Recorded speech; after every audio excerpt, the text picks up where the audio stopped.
ગુજરાતનો એ મોતનો બ્રિજ જે અનેક લોકોના જીવ લઈને ગયો છે। વડોદરામાં આવેલો આ બ્રિજ તૂટવા મામલે મુખ્યમંત્રી ટ્વીટ કરીને મૃતકોની આત્માને શાંતિ અર્થે પ્રાર્થના કરી રહ્યા છે। મોટા સમાચાર હાલ સામે આવી રહ્યા છે। મુખ્યમંત્રીએ ટ્વીટ કર્યું છે અને દુઃખ વ્યક્ત કર્યું છે। તેમણે કહ્યું કે ઇજાગ્રસ્ત થયેલા લોકોને તાત્કાલિક સારવાર મળે તે માટે સૂચના આપી દેવામાં આવી છે।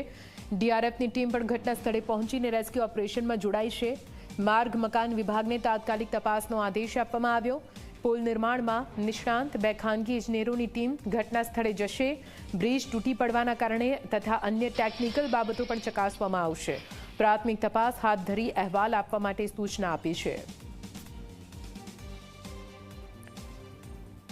તો અત્યારે આ અહીંથી અવરજવર સદંતર બંધ કરી દેવામાં આવી છે। લોકોને આ વિસ્તારમાં આવવા પણ નથી દેવામાં આવી રહ્યા। સાથે સાથે બ્રિજ તૂટી પડવાની ઘટના સામે આવતાની સાથે ગાંધીનગર સુધી પડઘા પડ્યા। ગાંધીનગરમાં પણ હલચલ જોવા મળી રહી છે, કેમ કે આ મોટી બેદરકારી ચોક્કસથી તંત્ર અને પ્રશાસનની છે, જેના કારણે અહીં 9 લોકોના મોત નિપજ્યા છે।